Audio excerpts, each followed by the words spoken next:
Манай телевизийн сурвалжлах групп мэдээ бэлтгэхээр 7 дугаар төвийг зорих замд Инхтвэ гэх эмэгтэй замын голд хэвтэж байсан юм а. Түүнд туслахаар очиод машинд хариулсан болохыг мэдсэн юм.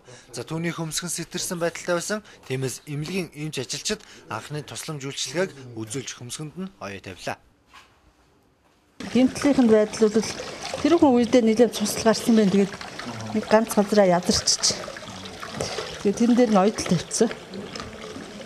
Тэгээд дөргөлт энэ төр бол байж болно шүү дээ. Тархины дөргөлт энэ төр газар яаж хүчтэй унсан тий. Халтарч гулгаж тэгж унсан бол нэлийн дөргөлт цаагаараа битүү ямар гэмтэл байгааг нь одоо гаднаасаа мэддэхгүй. Ил байгаа гэмтэл нь хөмсг сэтэрсэн, харин бид нь ямар гэмтэл учирсан болохыг нарийн шинжилгээгээр тогтоох боломжтой. За түүний хэлж байгаагаар жижиг тэрэг мөргөө зүхтаасан гинэ. Үүнийг ойр орчимд нь явсан хүмүүс баталсан ч тээврийн хэрэгслийнхэн дугаарыг хэлж мэдэхгүй байгаа юм.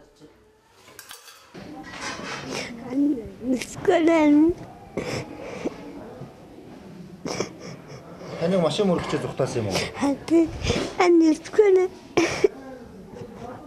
Машиныхаа дугаарыг харж амжаагүй та?